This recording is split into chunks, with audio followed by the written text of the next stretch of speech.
a word that cuts to the bone, and you begin to say to yourself, oh, what a wretched man am I. Oh, Lord, I need a Savior. I can't make it by myself. I have tried to do it. It didn't work for me. Lord, I need to turn my life over to you. When you can get to the point of something moved in you that you have no other choice than to go a different direction than the way you were going. I just want to ask somebody, are you warm? Oh, my Lord. Paul has talked about, oh, you can walk the walk. My Lord, you can talk all of these things. You might look at, but if nothing is moved in your heart, you can't share anything. You can't tell anybody about it. How can you talk about somebody you don't know? See, I can talk about my mother and my father because I know them. But I can't talk about Michelle's mother or father because I didn't know them. How can you talk about something that you don't know? And so Paul is explaining to them that justification is not by the work that you do. It's not by you saying, oh, I believe there's a God somewhere. Because James is careful to say, I hear you saying you have faith, but where are your works? James also says, sure, you say you believe in God, but what's the big deal in that? The demons say they believe in God. But that don't change their actions. It's something about your heart being strangely warmed. Many people can play the role, but is your heart strangely warmed? It's not until you get hot do you do something. I remember some years ago, I was listening to this preacher, and he was saying to me that you bring every experience that you've gone through in life helps you for where God's trying to take you. Everything that you've gone through. And it's no secret for you all to know that I used to sell cars for a living. I used to sell Mercuries, sold Lincolns, sold Plymouths, Fords, Chevys, you name it, I sold. When I used to sell a car, they used to tell us that when a person comes on the parking lot and they say they're just looking, don't believe it. Nobody just gonna go hang out at a car lot. They want a car. Nobody just comes to the church to see what's going on. They come because they want something. They need something. So when I used to sell a car, the person would come on the lot and say, oh, I'm just looking. They might kick a tire or two. And I would come and say, how you doing?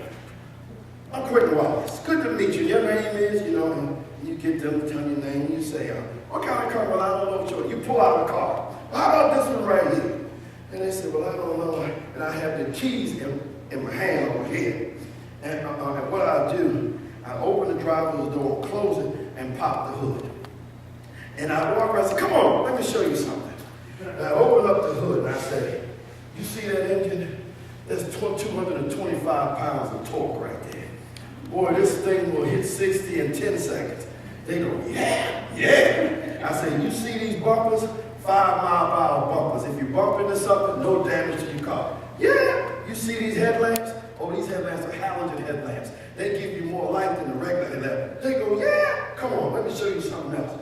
You see that outside of this car, all of this is reinforced steel in your doors. So if somebody hits you in the door, you'll be safe. You see those tires down there? They say, yeah, all season radial tires. So in the wintertime, you'll be safe as well as in the winter. They go, yeah, you got to still follow me. Come on, follow me. They come around back. I open up the trunk. I say, you see that trunk? 22 cubic feet of trunk space. Can't you see yourself putting all your luggage in their car, going down the road on vacation? And they go, oh yeah, that's pretty good. You see these bumpers back here, same thing as in the front. Look at these lights. You see that high auxiliary stop lamp? That's to make sure people can see you. All right, come on, I got the front door open there, right? And he's going there, look, why don't you get in the car? And they get in the car and they sit down. And I go to the other side and I say, you see these seats? Orthopedically designed seats. You see that carpet? Stain-resistant carpet. You see those brakes?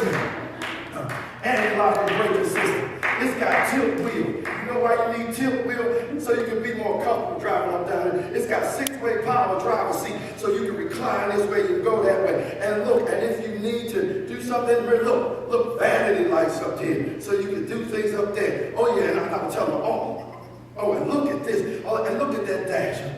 Special design, like an airplane. Oh my God. And see there, these are your airbags. They'll keep you safe. I'm telling you, this is something else. And then yeah.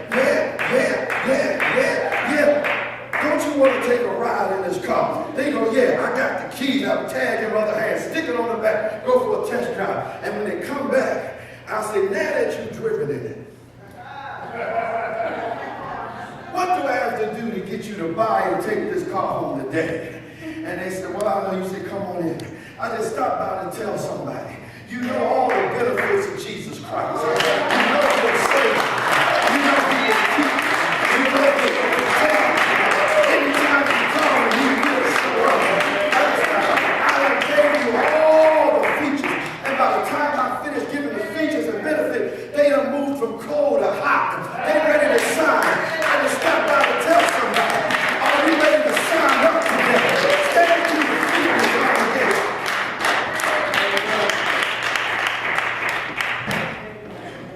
I don't know who I'm talking to today, but God gives me these sermons. It's not to talk about nobody. It's not to make anybody feel bad.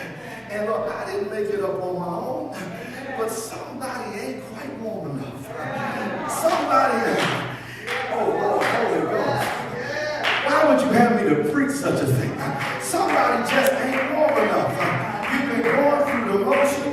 You've been looking and looking. You might even be one who says too blessed to be stressed, but you ain't quite warm enough. It don't mean that you don't know God. It means that you may not have the relationship you need with God. I don't know who I'm talking to today, but you've been going through something now. You've been going through something. And the Lord has said it's time to turn that thing over to me. If you turn it over to me, I'll fix the situation for you. The problem is you've been trying to do it by yourself. You've been trying to work it out. Oh Lord, I'm just going to pray about the big things. I'm going to handle the little things myself. That's how they got to be big things. I don't know who I'm talking to today. But somebody, I invite you to the altar.